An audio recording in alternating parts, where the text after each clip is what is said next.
مفتی طارق مسعود دیوبندی اپنے ایک بیان میں نبی پاک صلی اللہ علیہ وسلم کی گستاخیاں کر رہا تھا. گستاخیاں کرتے کرتے قرآن کی بھی گستاخی کر گیا اور کہہ گیا کہ معاذ اللہ. کہتا ہے جی لا نصفان، یہ جو قرآن پاک میں یہ جیسے لکھا ہوا ہے کہتا ہے یہ 100% غلط ہے گرامر کے لحاظ سے. کہتے غلط ہے 100% کیا ہے مسٹیک.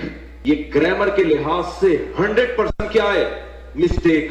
یہ گرامر کے لحاظ سے 100% کیا ہے مسٹیک. 100% غلط ہے. بھائی قرآن حدیث کو دے کے قوانین بنتے ہیں، تو کہتے قوانین کے خلاف ہے. تیرا قانون غلط ہو سکتا ہے، قرآن حدیث کا لفظ غلط نہیں ہو سکتا.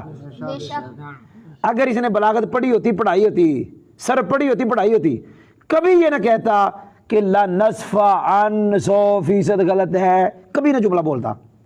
مجھے تو لگتا ہے پتہ نہیں اس نے علم سیکھا بھی پڑھا کہ نہیں پڑھا، پتہ نہیں یہ کس مدرسے میں پڑھا، کس استاد سے پڑھا. علم سیکھا ہر مدرسے میں صرف کی کتاب پڑھائی جاتی ہے، وہاں آخر میں مشکل سیگے لکھے ہوئے ہیں. 31 نمبر سیگا یہ لکھا ہوا ہے لا نصفان. اصل میں یہ نون خفیفہ تھا، تو نون خفیفہ کی چونکہ تنوین کے ساتھ مشابہت ہے، اس مشابہت کی وجہ سے کبھی نون خفیفہ کو تنوین کی شکل میں لکھا جاتا ہے. یہ علم سیگا میں لکھا ہوا ہے. طارق مسعود صاحب کہاں لکھا ہوا جو تو بک رہا تھا؟ اگر نہیں آتی تو کسی سنی مدرسے میں داخل ہو جاؤ، نہیں تو پھر ہمارے پاس ہی آ جاؤ، ہم تجھے بتائیں کہ صرف نحو کیا ہوتی ہے. یہ نہیں کہ معاذ اللہ قرآن کا لفظ غلط ہے تیرا قاعدہ صحیح ہے. تیرا قاعدہ غلط ہو سکتا ہے، قرآن کا لفظ غلط نہیں ہو سکتا. اور وہاں تو یہاں تو بزرگوں نے اس لفظ کو دے کے قاعدہ بنا لیا.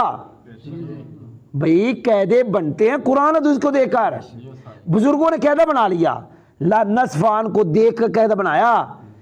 کیا قاعدہ بنایا؟ کہ نون خفیفہ کو کبھی تنوین کی شکل میں لکھا جاتا ہے، کیونکہ نون خفیفہ کی تنوین کے ساتھ کیا ہے؟ مشابہت ہے. بھئی سمجھ